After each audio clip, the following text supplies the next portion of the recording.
there, welcome back to S.N.O.T. Today, on our cosplay edition, we're talking with Sophia. Sophia's a tattoo model, a cosplayer, and an overall dork. Sophia, how are you doing today? I'm doing great, thanks for having me. Oh, for sure. And where are you located at? I'm from Wellington, New Zealand. Wellington, New Zealand. Yeah, you know Lord of the Rings. I think that's pretty much it. No one else knows it for anything else. That's just the most beautiful place. Every time you just Google New Zealand, you see all these beautiful shots of the scenery and you see all these beautiful people. It's just like such a beautiful place to be. It is really beautiful. I think you get a bit spoiled with all the beautiful landscapes and stuff. Like you kind of become accustomed to it. But I think we're really lucky to live here. Have you lived there your whole life? I actually lived in Canada for a year, but most of my life I've lived here. Oh no shit, what part of Canada? I lived just out of Toronto. It's not as pretty, but it was fun. I made some good friends. For sure. It's hard to imagine anything prettier than New Zealand. I know there's parts of Croatia that look beautiful, but nothing like New Zealand. Yeah, man, we just need Game of Thrones to haul their ass over here and film it. I'm surprised they haven't already. I know, right? Like, we need some more stuff. We've got Lord of the Rings. We need Game of Thrones now. So why don't you tell us about yourself? Who are you besides the model, cosplayer, girl with the Darth Vader tattoo? Who are you? That's a pretty great question. Who am I? What is the universe all about?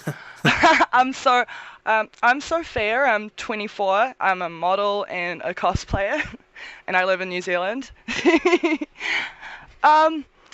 Apart from that, I'm pretty relatively uninteresting, to be honest. I'm pretty much just a nerd that dwells in my basement making armor right now. Well, it's crazy. It's like when I first looked at you on Instagram, that's completely the opposite of what I think.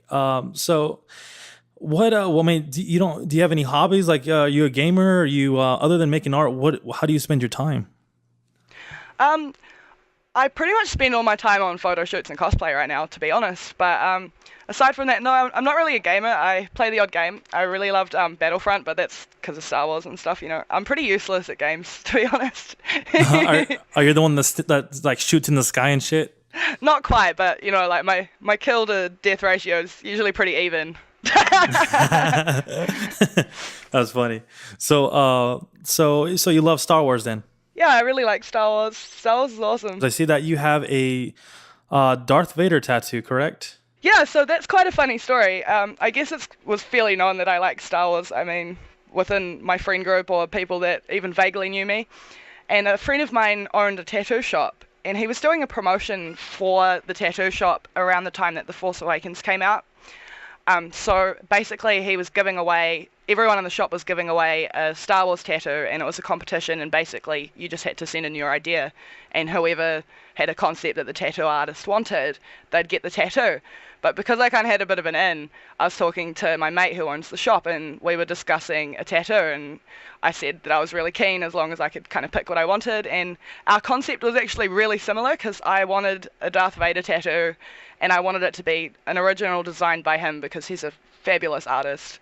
Kyle from Sinatra's Custom Tattoos in Wellington, by the way, if you're from New Zealand, go check him out, he's fucking rad.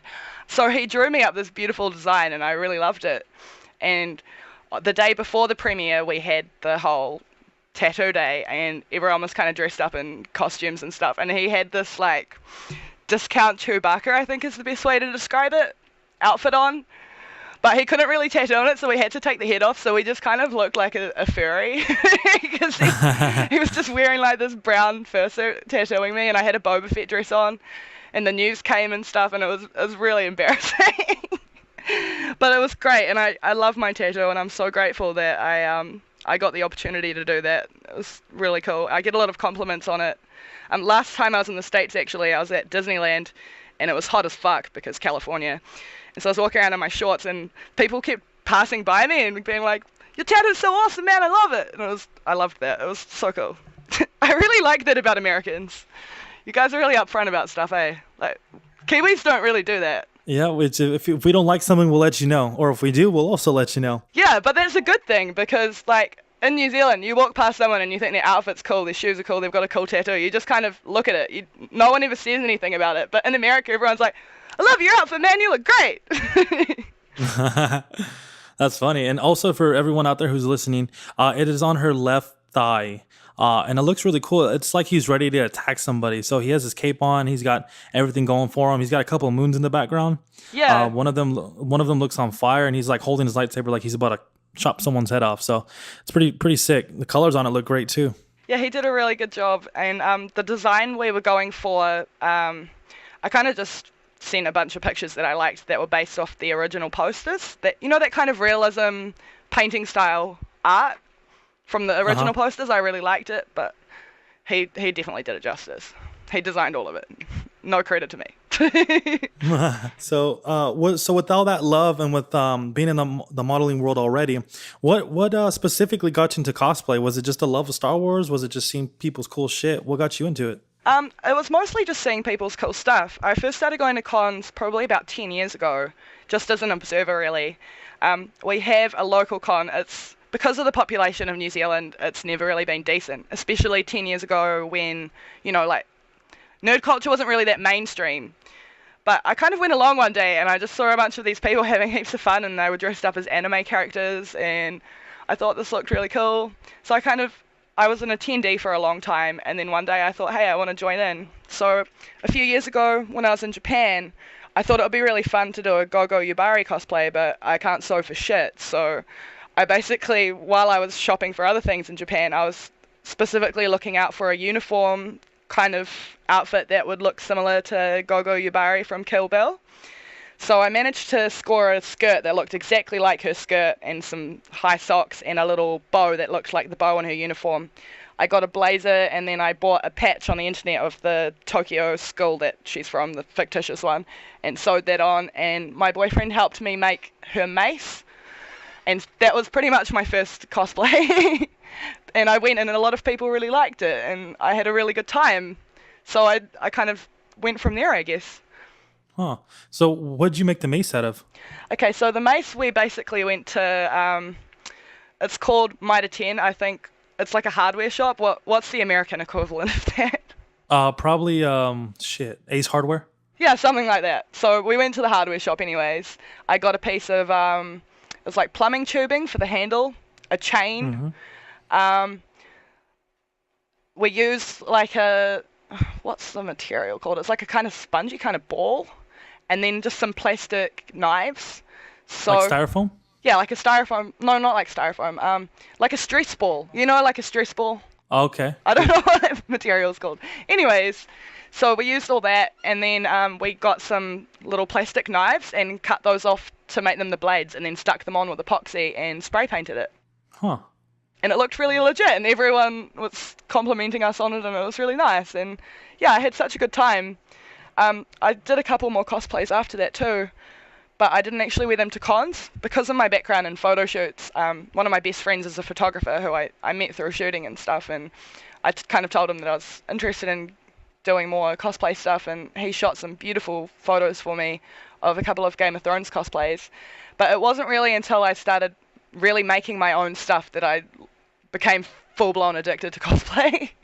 Yeah, for sure. Because, it takes a lot of your time as well as it takes a lot of effort. And, a lot of people who do that, they just obsess over it, right? Like it's obsessive. Like you want it to look the best. You want to put in the time, and sometimes you forget to eat. Like it's just that natural desire to be the best you can that, takes over when you do stuff like that. I totally agree with that. So I work a day job, and then I come home, and the first thing I do is go down into my garage where I've got my shitty little setup. And I just work away all night long until like 12, 1 in the morning. I have a great time doing it. I listen to music and podcasts and stuff in the background. And I just work away at my stuff, and I'm absolutely loving it. It's such a fun, creative outlet, and it's always learning something new. There's times where it's really frustrating though. And I think that is, like you said, wanting to like do the best you can possibly do and stuff, because I'm still new at making armor and things, and that's what I'm really enjoying doing right now. I'm always learning something new because I just kind of delve in the deep end with no idea what the fuck I was doing. Yeah. No, for sure. Basically, it's just there's times where I get really frustrated with it, and I'm a bit worried about what I'm doing, and I mean I fuck up stuff all the time, but I remake it and I persevere. But then once you've done it and it's finished and you've put all that time and effort into it, it feels so good. Oh no, for sure. And another cosplay I see that looks dope is you did Ash right? Where Yeah. you have the chainsaw and you have the whole get up. Describe that process. Okay, so with that was pretty. The costume side of it was just bought clothes. So I was trying to find some brown pants that weren't hideously ugly, and apparently New Zealand has a shortage of brown pants. If you're a retailer in New Zealand and you're listening, can you sort that shit out, please? Because it took me weeks to find some. So I ended up just ordering some off AliExpress, and they all looked hideous. And then I found some like leather kind of looking ones, and I know they are totally not accurate, but I thought, I don't want my these baggy like beige pants that I kept finding. So I bought those. I bought a blue top and distressed it. That is so fun, by the way, distressing clothes. Oh my god. How do you do I that? live for that. So I watched quite a few tutorials. I was watching a guy that was on Tested. It's a YouTube channel I like. It's Adam Savage's YouTube channel. And the guy, he works on film quite a lot, and he was doing an interview with him about distressing clothes. And one of the things he recommended was sandpaper. So I made some tears, and then I used a really fine sandpaper and just kind of distressed it. And then I made some fake blood and covered it in fake blood. And for the dirt side of it, I used a combination of paint and there's this stuff us ladies use when we're feeling extra lazy and we've been in our cosplay den for too long and haven't washed our hair for a week. It's called dry shampoo. Okay. And it comes in brown. And I just sprayed that on it because it just kind of looks like dust or dirt. And it gave it a really nice texture. I really enjoyed that. Dry shampoo. I've never heard of that. Yeah, it's one of our lady secrets. It's basically aerosol and talcum powder, but it's like a coloured brown talcum powder. But because it's got the aerosol in it, it kind of sticks to the clothes. So it just looks like dust. It's really good. Yeah, it looks super great. What about the chainsaw? Is that just a normal ass chainsaw, or is that like a prop? Or Okay, so the chainsaw I had a lot of help for because I looked up different tutorials and stuff. There's actually quite a few on YouTube that I found, and they looked pretty good. But when you make a chainsaw, it's never really going to look like a chainsaw unless you know exactly what you're doing. So I ended up buying a second-hand one off it was on the Facebook Marketplace. Someone was selling like a dirty old fucking chainsaw for $20.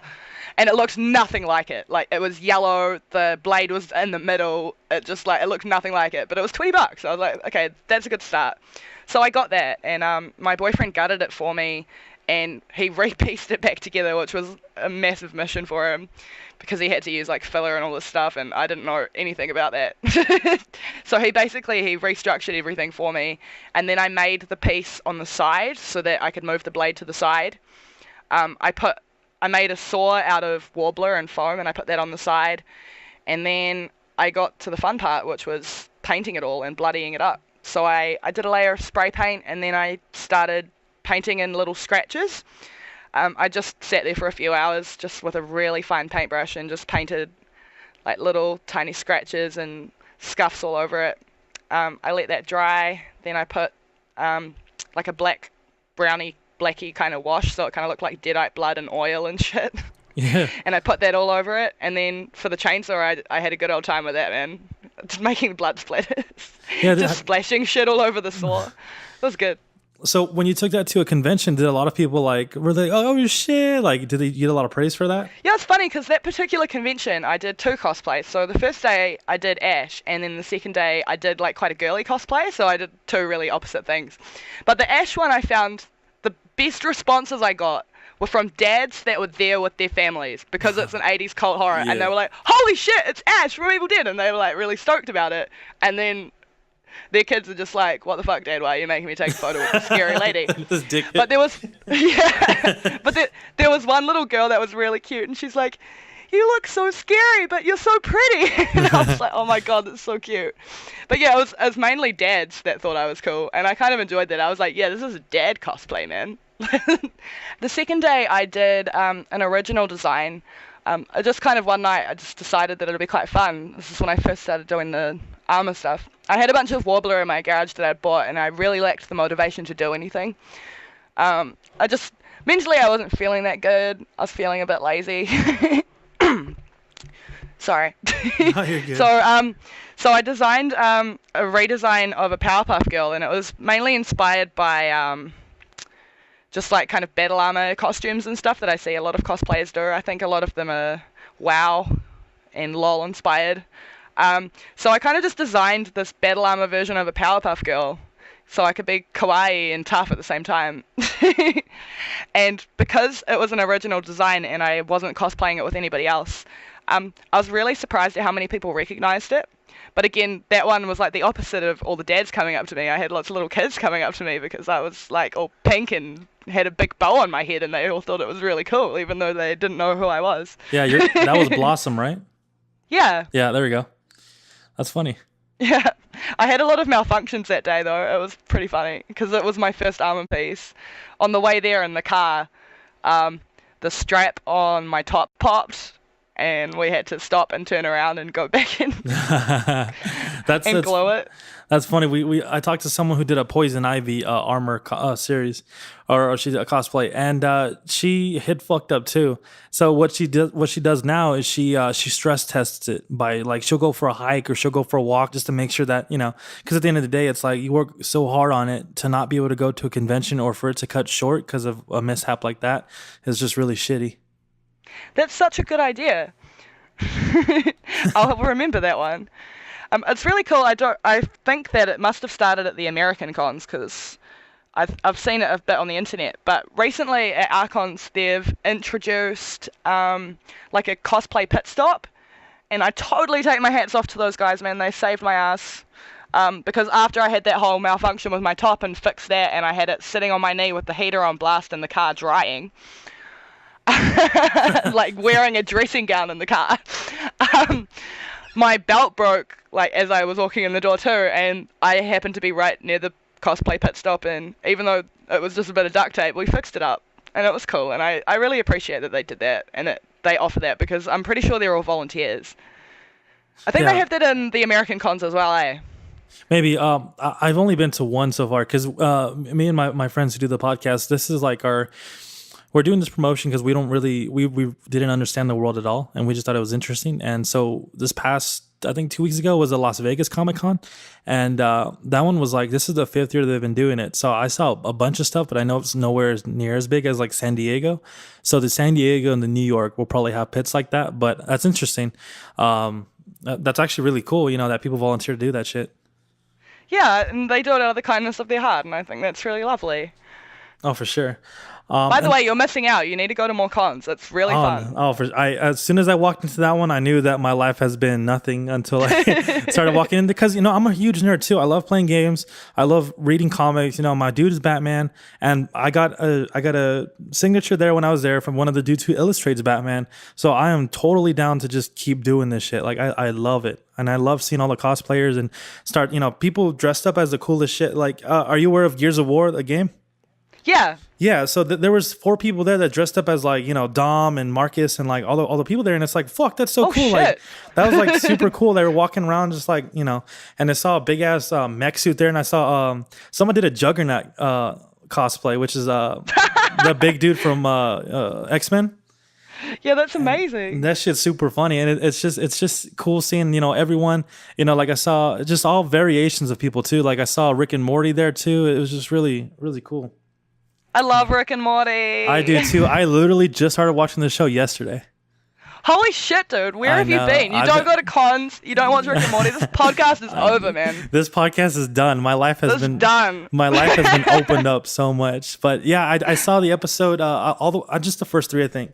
And so far, my favorite is the one where it's like it's the dog, and they put the helmet on the dog, and like the dog becomes self-aware of like what's going on in the world.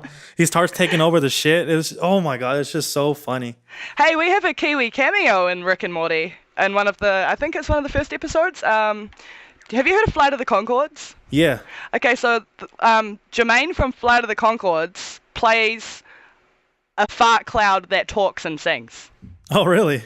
I think it's one of the first episodes. I don't know. Oh, it's amazing. I haven't seen that one yet, but yeah, I'll keep an eye or an ear out for that. That's cool.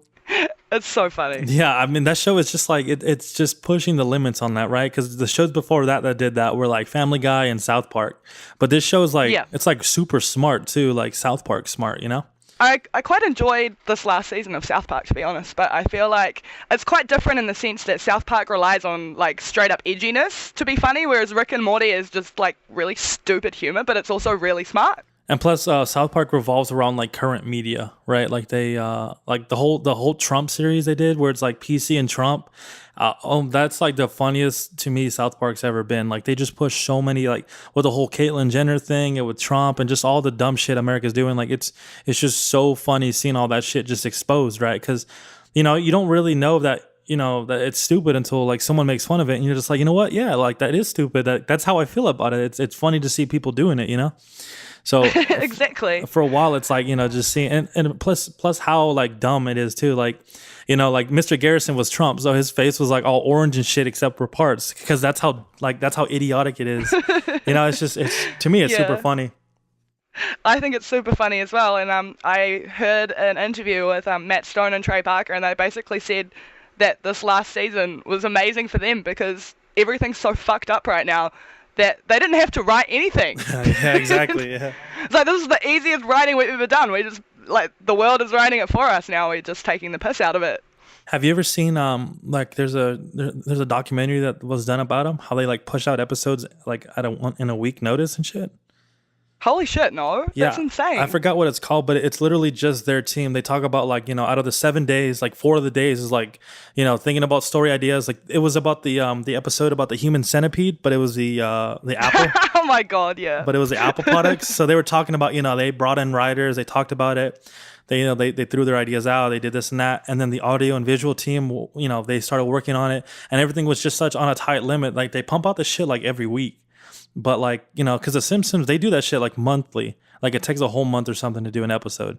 And these guys Yeah. are doing like similar quality, not so much in the animation, but kinda. Like it's not, they've always But kept the it. shitty animation kind of makes it. Exactly, yeah, because it's like that's what it's always been. And it's like for them to pump it out in a week, that's super crazy, but it's super stressful too. Yeah, but like when they first started out, they their animation was all paper, and I like how now, even though everything's digital, they still kept with the shitty like bouncing up and down walking and like the crudely drawn Canadians and stuff. It's so funny. The Canadians are so funny, and I know a lot of Canadians like they kind of take offense to it, but it's so fucking funny because it's like it's How not how can they take offense to that, man? You've got to laugh at yourself. It's so funny. for sure, but at the same time, it's almost like I guess stereotyping them in a certain way, like oh they all look like this, so all Canadians look like that, and they're just I don't Yeah. know. But You can't take anything those guys say seriously, though. Honestly. oh no, for sure. I mean, you got to roll with it, and that's what the whole thing's about. But also getting back into the cosplay real quick. So I Yes, saw, Oz. yeah, I saw, Sidetrack. I saw a picture you posted, and it's like I guess it's a series Christian Saint was doing, Yeah. and it was like a body paint cosplay. And to be honest, before I saw it, like really saw it, it looked like a costume. That's so crazy. It looks so real. Okay, so Christian Saint is a New York-based photographer, and when I was there last year, I'm so lucky and so grateful. I managed to score a shoot with him for his book that he's working on. It's a follow-up to his first book, which is called Tattooed Supermodels. So that's quite humbling, really. So yeah, I got to go do a shoot and stuff for that. But also, aside from that, we worked out because his book, like this was shot a year ago and his book's still not out. It's not going to be out for a long time. We sorted out that he'd like maybe do a couple more photos for me extra that I can have on social media and stuff. And with that series, he did all of that digitally. So he photoshopped body painted that on. Oh wow. So he did like a whole series of different girls, and I think like for that, like I honestly it like blew my mind because people were just like, oh wow, that body paint's really cool. Who did the body paint? And I'm just like, it's Photoshop, dude. That guy did it on Photoshop. He's gonna be doing a tutorial on how to do that soon. He's got a Patreon. I think his Patreon's just Christian Saint. Photo. But Yep. yeah, Christian Saint photo. But it should be on Patreon soon on how we did that. And to be honest, I might go check that out myself because it Yeah, looks pretty damn good. it does. Do you have was that a wig or did he do that after the fact as well? No, that's Photoshop too. Jeez, that's crazy. I loved it so much. I'm actually working on a S.N.O.T costume at the moment. Though I didn't really like the new movie, I really wanted to do the Olivia Munn version because I find that costume design was really beautiful. Also, not many people have noticed, I don't think, but the way that armor piece is done, and I think I only really noticed myself, to be honest, because I'm studying it so hardcore, is a butterfly. because you know how like in the comics she's got like the psychic power and it like comes out as like a pink butterfly. Yeah.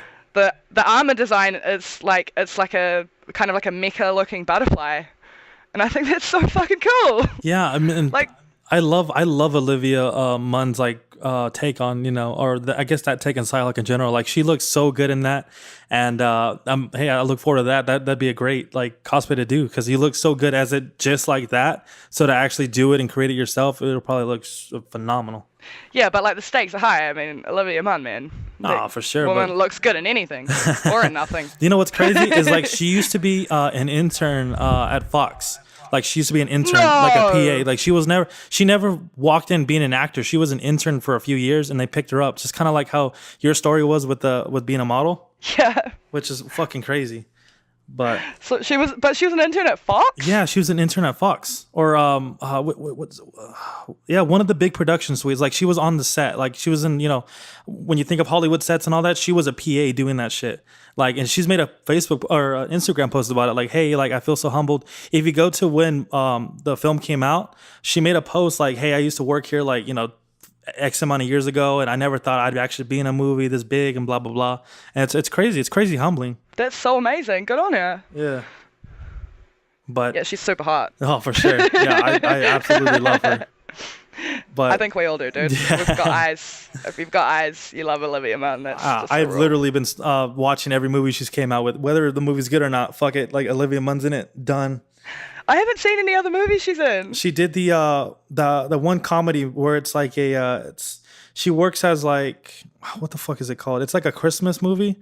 It has a guy from Deadpool in it. The guy that was like, oh, you look like an older avocado fucked a younger avocado. Oh, T.J. Miller. There you go. Yeah, that guy. She's in it with that guy, and I forget what it's called, but it's like something Christmas or something. And it's about the firm shutting down, so they wanted to throw a Christmas party to kind of gain. Oh yeah, she was in that. I Yeah. watched that, and it was really shit. But oh well. Okay, it wasn't that shit. It was just like one of those trash Christmas movies. You're Yeah, like, no. oh yeah, cool. It's It's okay. like Office Party or some shit. Yeah, something like that. And she's in another sort of like pulled back movie that I forget, but I don't know. She's a good actress.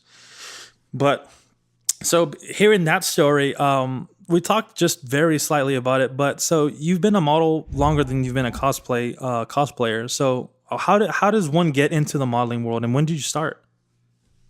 Okay, well I think it's all changed a lot because I kind of started in the traditional way where I had an agent and stuff, and well basically I'm 5'8", so I'm like an inch too short to be doing runway or anything. So there's a certain height you have to be. Yeah, so most runway models, like if you're 5'9", you're too short. But I really wanted to do the kind of fashion-y kind of stuff because you see all those like cool pictures. Fashion photography seemed to me as well like a really creative outlet. Like that's often when you'd see these really like big eccentric poses and like these beautiful garments, and like everything is a work of art, and I was really into that and I wanted to do more of that. But I'm more kind of commercial looking because I think fashion models have a certain look, and I'm not like hating on myself or anything, but I kind of don't really fit into that criteria. I'm a little bit too short, and I guess like my features aren't really that unique. I'm quite conventional looking, so that kind of didn't really go that well for me. But at the same time as well, I was quite young when I was interested in it, and I think that like mentally that probably wasn't a good place for me to be in, so I kind of left it behind a little bit. Then I went on to be assisting people and things like that. I'm sorry, I should mention my mum was a makeup artist, so she used to go on photo shoots and stuff, so it was something I've always really been interested in. Ever since I was like born, I was going on photo shoots Oh wow. for other people with my mum who was doing makeup. So I was actually helping out my mum doing makeup, and I volunteered to assist the photographer because at the time I was a photographer and I was interested in learning from her. And she was doing a kind of a bridal shoot, and she happened to be entering the New Zealand, it's like a photography competition. It's called NZIPP.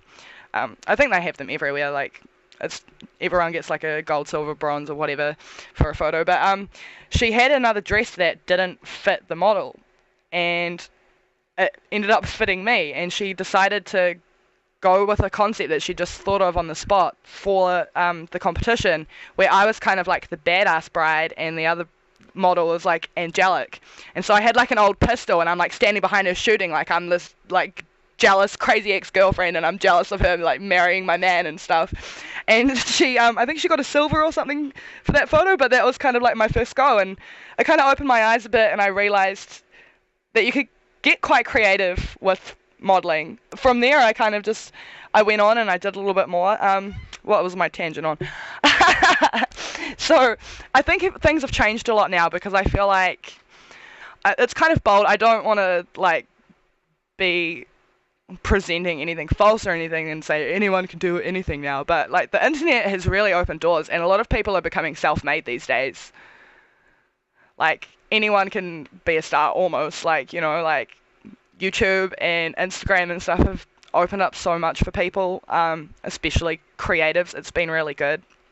Yeah, no, of course, it's kind of turning to shit a little bit now, but well, that's the thing. but I think that anyone can do it now. It's just a matter of persevering and coming up with the ideas and finding people that are willing, and you know, just kind of growing.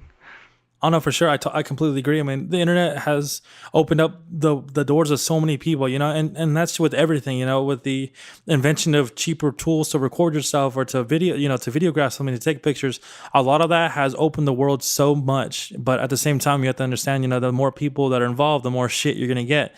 At the same time, you know, it's harder to get in and it's harder to make it, but at the same time, it's like the people who were meant to make it are going to be driven, and they're going to keep going until they get what they want, you know? Yeah, I think it depends on your definition of made it as well, because like I feel like things are often, you know, they're measured in numbers of likes and followers and stuff, and it's all a bunch of shit. For sure. I mean, you should, yeah, you know what? I completely agree with that. You could, you know, you could just be acknowledged on Instagram. Maybe someone comments on your picture just one time and you've made it. You know what I'm saying? It doesn't have to, there's no big like number you should be hitting, or number that should make you feel good. It's like you should think of yourself as like, you know, if people are paying attention to you, I mean, you've made it, right? I mean, before. Well, yeah, like the way I see it, when I'm doing like personal projects and stuff, there'll be like a huge team of people. There'll be like a costumer, a makeup artist, me, the photographer. We'll go to all these locations. No one gives a shit on Instagram. They just want to see like Star Wars booty pictures. That's Yeah. that's what built the foundation of my Instagram. So I'll like do something I'm really proud of, and no one gives a shit. And at first, you know, I kind of found that a little bit disheartening. I'm like, oh, why does nobody like this shoot? But like, I don't really care, because to me, that's a successful shoot. If I have a really good time doing it, everyone's really happy. Like, I get to work with other creative people and network with new people, and then we come out of it with these really stunning photos, and that's success to me. And I feel like, yeah, like I was saying, people kind of measure stuff in follows and likes and stuff, and it's really, really hard. Like, it's easy to say, oh, you shouldn't let likes determine what you're doing, but it's really hard to do that, because you do. Because those little numbers on the screen in your mind, you're just like, oh, no one likes that. Oh, and then it kind of cuts a little bit, but I think something I've really learned is that it really doesn't fucking matter. Like, one of the world's top photographers, Gregory Crewdson, he has, like, less followers than me on Instagram. And that's fucked up. Yeah. He sells paintings for, like, he sells prints of his photos for, like, $100,000. He has, like, he's an amazing, amazing photographer. And he's got, like, less followers on Instagram than me. But, I mean, like, maybe if he started taking some photos of his butt, so get a sexy Star Wars dress, you know, like I could help him out. I can give him some tips. Well, that's funny, because a lot of people, you know, when they do cosplays, like there's this one girl we talked to. She made this amazing barbarian outfit. You know, she did the armor, she got the felt, she got everything together, and right after that, she did a cosplay of like an Overwatch character, which is a game. She did like a pool party version of it. So she took like the character looks like a Grim Reaper. And she took that. Oh, yeah, Reaper. Yeah, there you go, Reaper, yeah. So she did a pool party Reaper where she stripped everything away but the guns and some cuffs and then, you know, a face and a bikini. And that like blew her up. That got her so many followers versus the shit that actually mattered to her, right? Like the thing that she put so much time into. The thing that she worked on for one day versus the thing she did for a month got more than that, you know? So it's weird how shit blows up. Yeah, but in saying that, I think that like doing a bikini Reaper is actually a really clever and funny idea. And I've seen other cosplayers do it as well, where they do like sexy Psyduck and stuff, and it's fucking funny. I love that shit. Yeah, I seen that. Like there's like this super huge jacked dude, and he has like a side duck head, but everything else is like, he's super jacked and shit. He's walking around. Like, Yeah. it's just like super fucking funny. Or I seen the But it's dude. hilarious, like, Yeah. and it's really good. Yeah, like I saw a dude who did he did Diglett, and he was like straight fucking ripped, and just a little head. You know what I'm saying? Because it's a cartoon, cute little face, and you have this sculpted body. It's just so funny seeing him run around. Yeah, I think it's really clever as well because, like, on the one end, you attract all the people that are in it for, like, the pervy reasons, and then on the other end, you get all the people that appreciate how funny that is because it is really funny. Yeah, no, for sure. So, have you ever seen this movie called Neon Demon? Oh, no, I haven't, but I really need to. Like, I kind of saw it. So my best friend, he takes a lot of my photos, actually. Let's give him a plug. Matt Barnes Photography. Best dude ever. So I go and stay with him and his girlfriend quite a lot, and oftentimes, like, we just stay up till 3 or 4 in the morning just talking shit, and we'll have a movie on in the background. And we kind of watched Neon Demon a little bit in the background because we were, like, looking at it for the shots. It was really beautiful. It was also really fucked up, like, Yeah, some of the no, parts. for sure. Yeah, and that's what I was going to reference when you had said that it was kind of a rough environment modeling to be like to kind of compare it, because I don't know much about that other than that they do a bunch of weird things and they do a bunch of shitty things to girls to make them feel like they're pretty or whatever, and then some girls are just kind of born with that look, like you said earlier. So watching the movie, it kind of like brought into that world in addition to the beautiful shots there was. But I guess since you didn't watch, you can't really talk about it. But I going, kind of watched it. okay, What I mean is, like, I was talking a lot, so I can't Oh. really be like, yeah, I totally watched that movie, because we were just talking and, like, looking over at the screen every now and again. But yeah. okay. Did you see any similarities in that world versus the world you actually lived in? Unfortunately, I think there are things like that, and I found, like, doing modeling, you need to be careful. Like, I've heard stories from other people. Like, I'm not going to repeat them because a lot of those are confidential and stuff, but people are fucking creepy, dude. There's creepy people out there, and there's people out there, and it doesn't matter whether or not they're a really established photographer or if they're not an established photographer, that they're in it for the wrong reasons, and they just want to prey on people and be gross and creepy. And I think that there needs to be a little bit more education about that, because I think people often assume that because someone is really established and a great photographer or whatever, that they're going to be professional, and that's not always the case. And I think that's really shitty, but I think at the same time, it's really excellent being a self-made model and doing things the more modern way, where I get a lot of my bookings and stuff through Instagram or from talking to other people, social media-wise, where, like, I've got control of the situation, and if anything kind of makes me feel uncomfortable, I can be like, nah, fuck that. Whereas, if somebody else is in charge of your booking, you don't really get a say. Like, you don't get to talk to that person first. You rock up to the shoot, and if that person's creepy, like, you kind of get put on the spot a little bit. And I think that's where you get these people that are, like, really prey-driven and, like, gross and creepy, is because they can get away with it, because the model's at risk of looking unprofessional and getting in trouble with her agent in that situation. Whereas if some dude was creepy to me now, I'd just kick him in the nads and walk off, and there's no consequences to that. Yeah, of course. Like, I'm not going to get fired. Yeah, and that's the crazy thing. I think we were talking a little bit before, and you talked about probably reading some DMs that you got that are just fucking weird. Oh my god, dude. Okay. So, I've got a cool story. Have you got your seatbelt on? Have you got your popcorn ready? It's all good. Popcorn's ready. Okay, so a few weeks ago, I got this really random message from this dude. Like, I always get weird, shitty messages. Like, I think every chick that models or does cosplay stuff gets like, hey baby, how you doing? But I got this dude message me, and he said, if you send me pictures of your feet for $300, would you be keen, basically? And I'm just like, laughing about it and sending it to my mates. And I sent it to my boyfriend. He's like, you should fucking do it, dude. It's $300. And so I was like, okay, we'll check this out, shall we? So I kind of started talking to the guy just to kind of see what this was all about. And I said to him, like, the only way I'm going to be comfortable doing this is if I talk to you about it and try to understand you. And also just because I'm kind of fascinated with human psychology, and I really don't understand the foot thing. And I get it a lot. I get a lot of dudes being like, hey babe, send me your feet. So I kind of wanted to find out where the fuck this foot thing comes from, because it seemed like it was really popular. God knows. So I was just kind of like asking him all these questions about it and like trying to figure it out, and he was like telling me that like ever since he kind of hit puberty, he realized that he was turned on by feet and all this shit, and it was just like getting really weird, and I was kind of, okay, I'm gonna sound like a total dick. I was sitting there like cracking the fuck up and finding this really funny. So like he was trying to like get me to send like preview photos before he sent me the money. I was like, nah, fuck this guy. And then like I realized like the more I kind of talked to him, because I spent a couple of hours talking to him, that I was really creeped out by it. And even though it was, at first I was all for it, because I was like, shit, yeah, it's just photos of my feet, like I don't care. But like the more I talked to him about it, the more I realized that how seedy it was, and like the more put off I got, and I was like, I can't fucking do it, like not even for $300. I can't do it. So I just kind of like ignored him and stopped talking to him.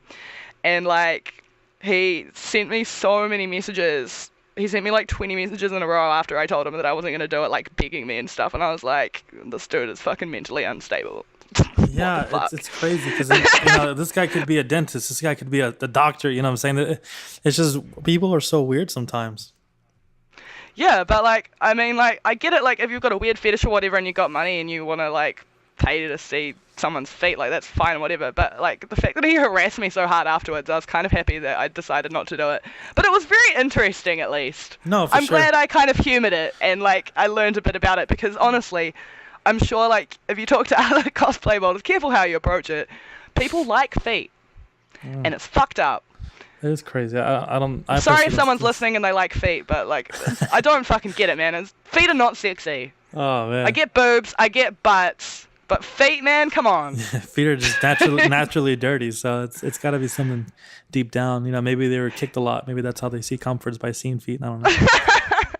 Well, that's the other thing, because I was asking him what a good foot picture was, because I figured if I want to do it, well, hey, like, come on, I'm fair. Like, if I was going to do it, I don't want to take, like, a bad foot picture. Like, and I don't know what a sexy foot picture looks like.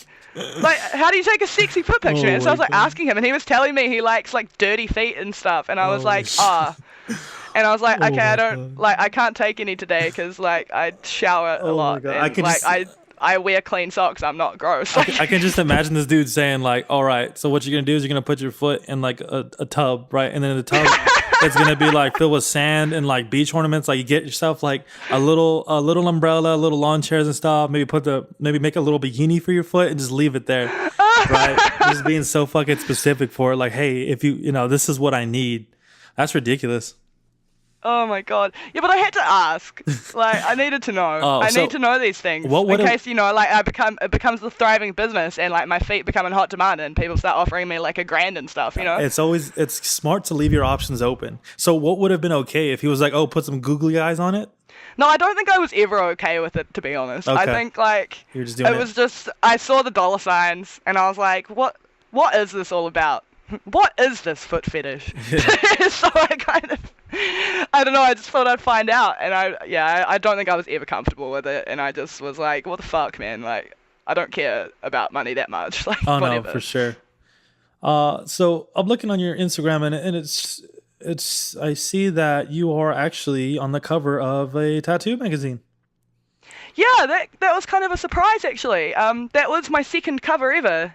So with that set, originally it was for a different magazine, and Vanquish asked the photographer if they could use it for their magazine. So that was pretty cool, and I was like, yeah, whatever. I didn't expect it to be like a cover or anything. I was just happy that somebody else really liked that shoot, and to be honest, I really like that shoot too, so I'm quite happy for more eyeballs to see it. I'm really proud of that.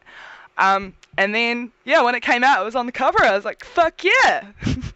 And that photographer I was mentioning before, Matt Barnes, who I talk about all the time, so he took those photos. And like, because I've got such a really good friendship with him, it's really cool to like achieve something cool like that together. Like that, it just makes it that much better. Oh no, for sure. Especially, you know, just being out there. Is that a New Zealand Australian edition? So is it just there, or did we get it too? So it's an EMAG. So there's an American edition, and then there's the Australia New Zealand. I think it's not in terms of where it's available, it's more in terms of where the models are based. Oh, okay. Oh wow, that's really cool. And so you said this is your second one. What was the first one? My first one was an underwater photo shoot that I coordinated with this incredible photographer who's based in LA called Brett Stanley. He used to live in Wellington, actually, and he started, right before he left, he started kind of doing underwater photos. And I'd worked with him once before, but he was relatively new at it. I'd never done it before, and the photos looked great, but like, it was both of our first time.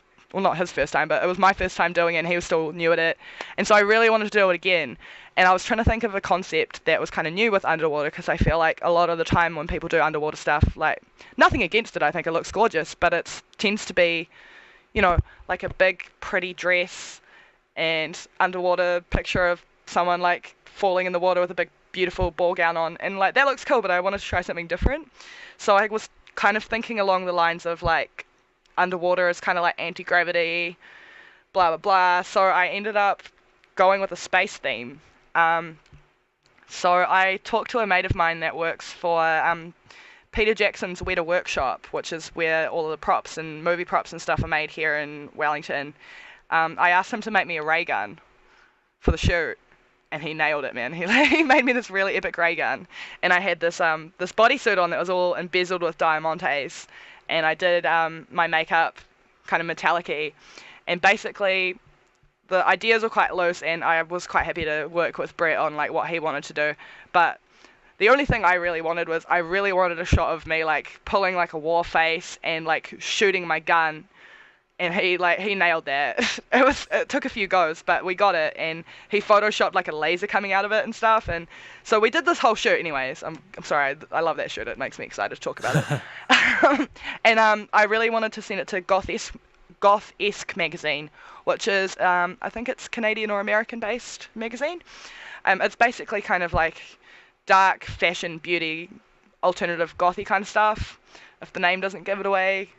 So I sent that in, and then they put it on the cover, and I was so stoked about it. Like, that was really cool, and they gave me a 6-page spread, and they did an interview with me, and honestly, that was lovely of them. I'm really stoked that they really liked my photos that much. Yeah, it looks beautiful. Like for sure, I'm seeing it on Instagram right now, and it looks amazing. Like what I assume is what they used for the cover shot. That looks really that looks beautiful as well, right? Because it looks like you're in a stasis mode, right? Like your air bubbles are coming out, so you're obviously still somewhat alive, but you don't look like you're threatened of drowning, right? It looks kind of graceful. Yeah, well, the graceful thing, that was just kind of a fluke, because the shoe wasn't so graceful, mate. It's so hard modeling underwater. Like, I felt so goofy the whole time. A lot of it's to do with breath control. Yeah, I was gonna say, so it's actually underwater then. It's not just composites of different things. Oh wow. No, it's underwater. Damn. But I kind of like the first couple of ones, like you were saying, the one that they used for the cover. That one, like it looks underwater. That's sweet. But I wanted some to kind of look like space, and so Brett photoshopped some nebulas in, and the way he lit the shot with he did like pink and blue, so he kind of made it a little bit more spacey. I thought that was really cool. No, but yeah, it was all completely shot underwater underwater in a public swimming pool.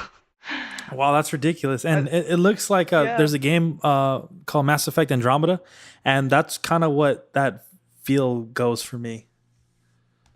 That's funny, because I named that set Andromeda, because I had to pick a title for like what the photos are called, and I named it that for the same reason. But I think the game was coming out around the same time, and like it was kind of in my brain. Yeah, no, it's badass, because the whole point of Andromeda is you're discovering new worlds, and you're it's all space, like that's what you're looking out to. So to see that, it's really fucking cool. So that's good. You sound like you're quite a gamer, are you? Oh, for sure. Yeah, I mean, I'm a big nerd. I mean, I don't go to Comic Cons, and I don't do all I don't watch cool TV shows, but I definitely do play Xbox and nerd out like that. Oh, that's awesome, dude. That's cool. Yeah, for sure. But I think there's different levels of nerdiness, though. Like, I think most people in their 20s are nerds now. But, like, even the ones that don't want to admit it, we're all, like, nerdy in our own kind of way. And I think that's kind of magic. And I know that, not everyone, but a lot of people in the community tend to be a little bit gatekeepery about it. They don't really like the idea that nerdiness is becoming mainstream, but I think it's fucking cool. Like, it's good. No, it is cool. Yeah, because we all relate to each other, right? Like I'm 23, and I definitely relate with you because you're 24, so we're in the same range. Yeah, definitely. And I think that like with everything changing in the world, like we were talking about how technology's affected the modeling and cosplay industry and stuff, but I think also like the way that television production is going, there's just so much reality garbage and shit on TV because it's cheap to produce and people lap it up and they love it. So it just basically means that all of the creative stuff is kind of getting put to the side. But because nerd culture is so popular, we're getting these huge budget Marvel movies. Wonder Woman DC was fucking amazing. I loved that. You know, like everything, like Game of Thrones, Westworld, like the sci-fi, fantasy, superhero stuff, because it's so huge and popular, it means basically that we're getting these really epic productions with these amazing writers, these amazing costumers, these amazing directors. And I think that's really cool, and I think that's something that a lot of people that, you know, they don't like the mainstream side of nerd culture. But yeah, no, for sure, I completely agree. I guess one of the last things I want to talk about, as far as when it comes to modeling, there's this like beautifully lit picture that I'm looking at, and it's kind of like there's some pink in it, there's some blue. Maybe you know that will stir something in your mind. Like what photo shoot was that? I know what you're talking about. That was taken by another friend of mine. He goes by Gavin Creative. He's an Australian-based photographer. I have a cool story how I kind of met him too, because I commented on one of his posts one day on Facebook, and I was just like, hey dude, your photos are really cool. And he'd only really just started doing photos because he was a graphic designer, but I could see the talent was already there, right? And I just wanted to tell this random dude on the internet that his photos were cool, because fuck it, why not? And then we kind of had a little bit of a convo from there, and he was like, oh, if you're ever over here, like, I'd be keen to work with you. And I'm like, oh, I'm actually coming to Sydney soon. And then, like, as we were talking, it was near Christmas time at the time, and I just got in Battlefront, and I don't really game, but when I do, I kind of wasted my life on Battlefront, really. So, yeah, so I was like, hey, do you by chance have a PS4? Like, do you want to, like, keep talking, but we can, like, talk on the headset while we're playing Battlefront? And that was kind of the beginning of our friendship. And then, with the gelled lighting stuff, that was something he'd really wanted to try out. And for me, if I'm just doing something for fun with somebody, like, I want it to be beneficial for everyone. Like, I don't want to run in there and just be like, I don't know, what do you want to shoot? But I also don't want to run in there like, here's my ideas, let's do that. So he talked about some stuff that he wanted to try out, and I was really into it. We discussed that and planned that concept, and then when I was over in Australia, we played around with the gelled lights, and off the bat, he was fucking amazing at it, and he kept going with it, and a lot of people really liked those photos. So he was touring Australia doing photo packages, using these lighting techniques that he was doing, because everyone was just loving it so much. And I think that, like, he does it so well, and everyone always compliments me on those photos. I'm actually going to be shooting my Wonder Woman cosplay with him in September. Pray for me, I need to finish it. No, for sure. But that's going to be really cool. Huh.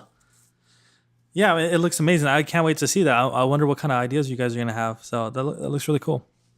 Oh, we've got lots of ideas. I can't say too much about it, though, but, like, he's really excited about it. It was actually his idea for me to do Wonder Woman, because I'm planning my Psylocke one, and I was talking to him about it. And because I talk to him a lot, we video chat and stuff quite a bit, just while I'm working on cosplays. Like, it's nice to be chatting to my buddy while I'm doing stuff and catch up and see what he's doing in his life and see what his family's doing. So he was like, oh, I'm really jealous, I want to shoot some of your cosplays. And I was like, okay, dude, what cosplay do you want to shoot?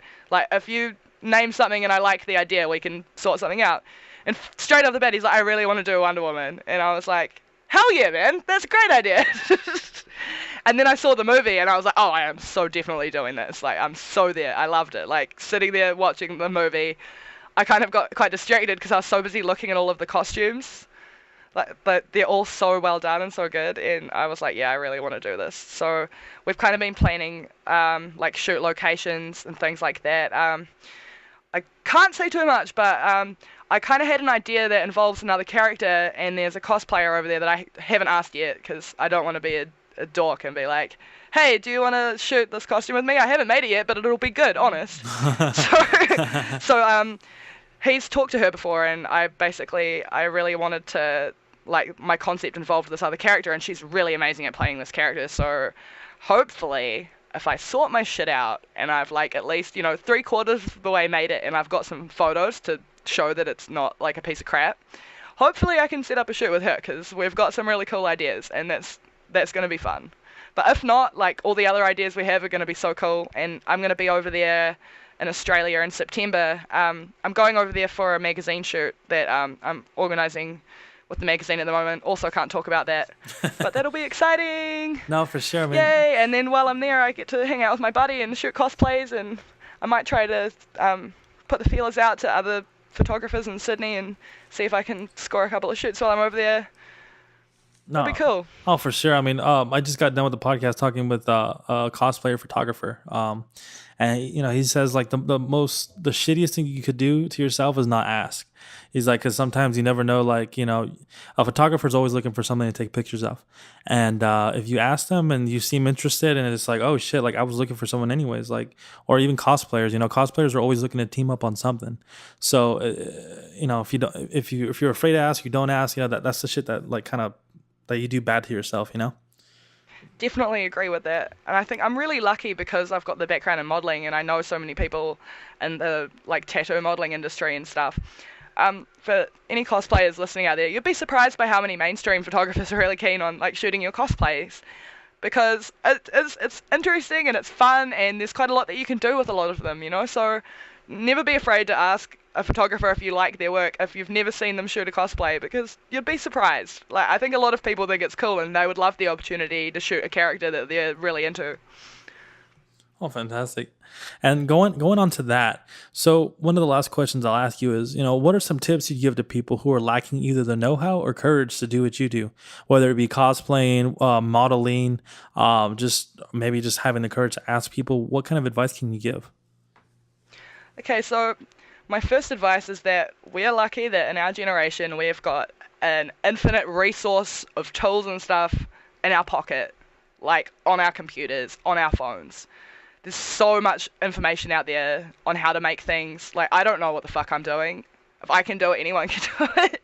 As far as modeling and stuff goes, I think what I try to do to like encourage people that have asked me that they're interested in getting into it is I'd start off by paying a photographer that you really like to take photos of you.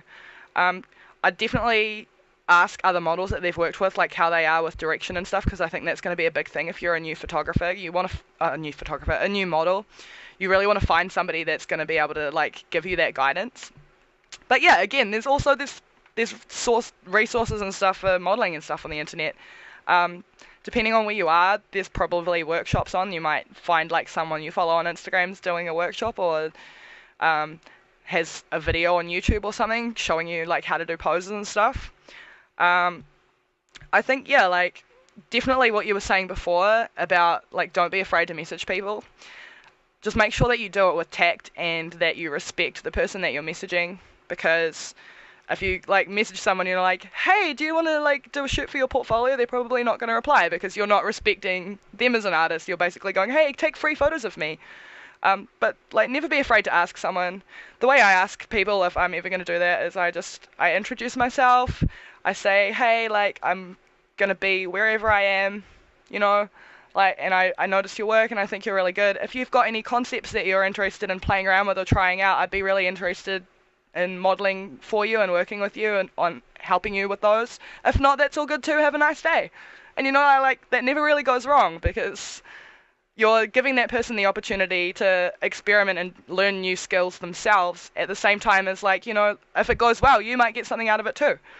And when you're starting out, I think that's a really good thing to remember, is just don't be afraid to ask people, be respectful, and you'd be surprised. Oh, for sure. I mean, I completely agree with that. I mean, the worst people can say is no, right? Or just unread. Like, this is the first promotion we're doing for our podcast, and I've messaged fucking a shit ton of people, and only a certain percentage came out of that. But it's like I've met so many wonderful people, including you, from all over the world. So it's like it's a great feeling to like kind of step out of your comfort zone and just ask people things. Hey, do you want to be on the show? Like, just like a trade for trade thing, always be, when you do ask people for stuff, always try to see the benefit on their side as well. You know what I'm saying? Like, there's a quote that I kind of live by, and it's like, you can have anything, you can have anything you want in the world if you help someone get what they want. You know what I'm saying? Kind of like a scratch my back and scratch your back. And, the worst they can say is no, and if they do say no or they don't respond, don't take it personally. They're not out to get you. It's just, some people are too busy. Some people, and that's a hard thing too, for our generation is people, they can't respect when someone says no. And that could lead to a lot of things, but just understand, where you're coming from, and, just kind of put yourself in their mind. They could be busy as fuck, and they so busy they can't reply to you, but it's like, okay, just move on, handle adversity and just keep going forward. That's how you become successful.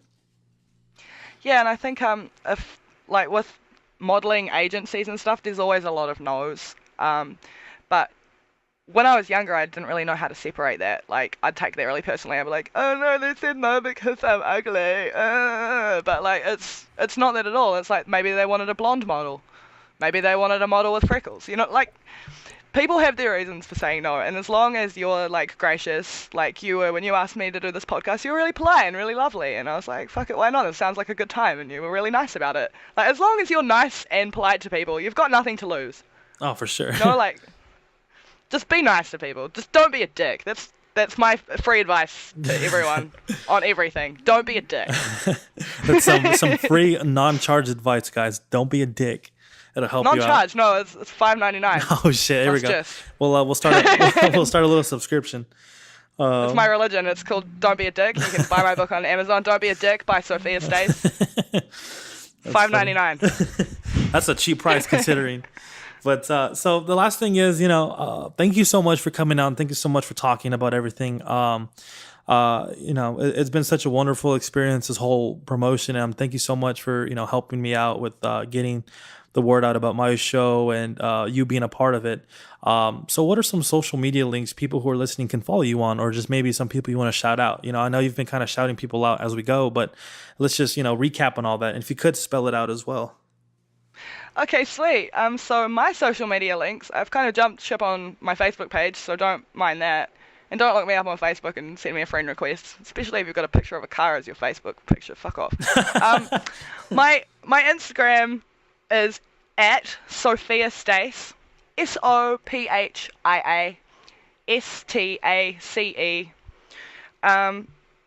Some of my buddies that I was mentioning before, Matt Barnes Photography, at Matt Barnes Photography. Spell it how it sounds. MATTBARNES Photography. And who else was I shouting out? My buddy Gavin, at Gavin Creative. And if you can't spell that, it's GAVINCREATIVE. And hopefully you guys can figure out what I'm saying if you're American, because I find that Americans can't understand when I'm saying letters. Well, to Americans, like, different. You guys really struggle with that, especially the E. They're like, A? No, E. A. E! Oh, E! Americans, it's a constant struggle, man. Americans are scared of everything that's different, so it's gonna be a little rough. No, that's fine. They like it. They like that I'm different. I think they tell that to my face. I definitely. I like your accent. I like your accent. That was a terrible American accent. I like your accent. Yeah, whenever you ask people to talk American, they're like, "Oh, can I get a hamburger and maybe some French fries?" Can I get a hamburger? No, I can't do that. I can't do accents. I'll go home now.